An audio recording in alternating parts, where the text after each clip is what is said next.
Okay, today we're talking about sentence fluency. It's one of our 6+1 traits of writing. Sentence fluency means using sentences to create good paragraphs and communicate your ideas well. There are 5 technical parts of sentence fluency that we need to talk about in class so that you can use the technical stuff well and then get your ideas across well. Because that's the main point of a sentence, is to get your ideas across to your readers well. The first thing, types of sentences. There are 4 types: interrogative, exclamatory, imperative, and declarative. What's an interrogative sentence? Don't stare at the teacher like he's a monkey in the zoo. Somebody raise your hand, even if you're wrong or you're not getting graded. It doesn't matter. Yes, ma'am? A question? A question, yeah.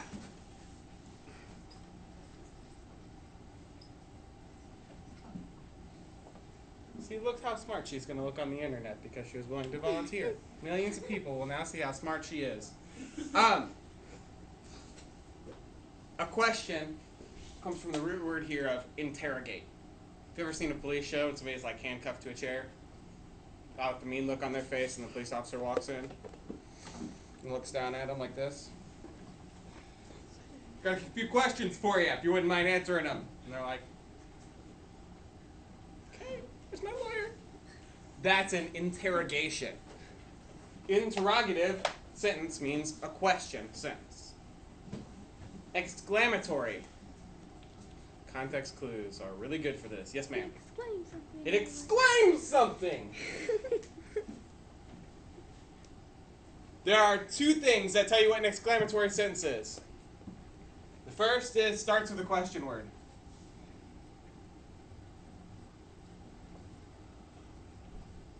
You know, one of those things called interrogative pronouns. Now, let's face it, exclamation points are one of the most overused things in the English language. We put them everywhere. I fight the battle every year of, instead of using good words, people want to put 27 exclamation points at the end of their sentence. See, I really meant it. It's not the way they work. In order to make an exclamation, think Little Red Riding Hood. What big teeth you have! Grandma, what big ears you have! That's not nice, honey. Little Red Riding Hood makes big exclamations. They start with a question word and have strong meaning. You don't just say, my grandmother, what a big wolf-like nose you have. You say, my grandmother, what a big wolf-like nose you have. That's not nice, darling. These are your 2 things that you absolutely have to have an exclamatory sentence. An imperative sentence. And you know, this is a question mark. This is an exclamation point. These last 2 are definitely going to end with a period. An imperative and a declarative sentence. What is an imperative sentence? Trevor? Like compare something? Good context clues, but not quite. How about if I give you a little more help? Imperative means have to do something. Yes, ma'am? Statement? Or like... Actually, declarative is a statement. A declarative sentence is where you just say it. This desk is flat. My lunch tastes bad. His head is shiny. It's nice outside. It just says it. It's just a statement. Imperative does what? Yeah. Is it a command? It's a command. It's a you have to do this.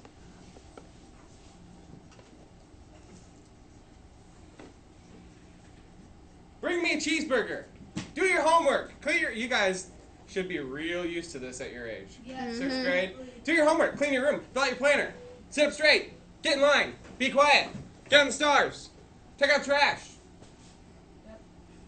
Millions of things you're told to do like every minute. Right? Yep. That's imperative. You're looking forward to someday when you get to make your own imperative statements to your own small people. I had children just to punish you for what my parents did to me. Subjects and predicates. Subjects and predicates, students hate them. Hate. And I understand why. Because subjects and predicates are different every single time you will ever see them. Every single sentence is different. Every single subject and predicate is going to be different. I'm not going to teach you all those technical little rules. I'm going to teach you the big ideas. The big idea of a subject is to say what the sentence is about. If it's doing something weird, ignore it. If it's dying, we'll see if it lives. To say what the sentence is about. If the sentence is about a dog chewed the bone, the dog is the subject. The simple subject is the main noun in the sentence. The dog is the subject, dog is the simple subject. The predicate is the action. That's a verb. This is a noun or a pronoun, since pronouns substitute. Real quick, we're going to talk compounds. Compounds are super easy. Find the conjunction. If you're adding two subjects together, you use a conjunction. Steve and Bob go to school. Steve and Bob, compound subject. Steve, walks down the road while listening to his iPod. While is a conjunction. Two actions added together. Two sentences added together would be, the dog chews the bone while the cat, licks his foot. Like cats do. Find the conjunction, and you'll be able to find what is compound. Fragments and run-ons. Very, very easy. A fragment is incomplete. It's a subject or a predicate without its buddy. A subject needs a predicate needs a subject. If it is a fragment, it has only one. If it's a run-on sentence has too many ideas. It's like packing an overnight bag, right? If you're packing an overnight bag, you need a toothbrush, toothpaste, clothes, done. But if you try to do them all at the same time, get dressed while tying your shoes and brushing your teeth, that's not going to work. It's going to be real awkward, right? Yeah. That's what a run-on sentence looks like. It's got too much stuff going on. It's real awkward. A sentence is meant to contain between 1 and 3 ideas. At 3 is a pretty big maximum. You want each sentence to have its own idea. When it doesn't, it can become a run-on. It also can become a run-on if it doesn't have enough periods or commas. But trying to define something by what it doesn't have is a little bit more difficult.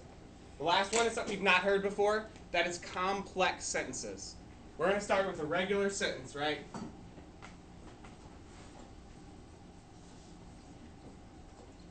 The dog ran. Complex sentences are broken into 2 clauses. The one clause is called the primary clause. It's the boss clause. Clause like Santa Claus. Clause like something you'd have. A clause that's primary is the main part of the sentence. You can't have the sentence without it. The subordinate clause, a lot of times that's a prepositional phrase.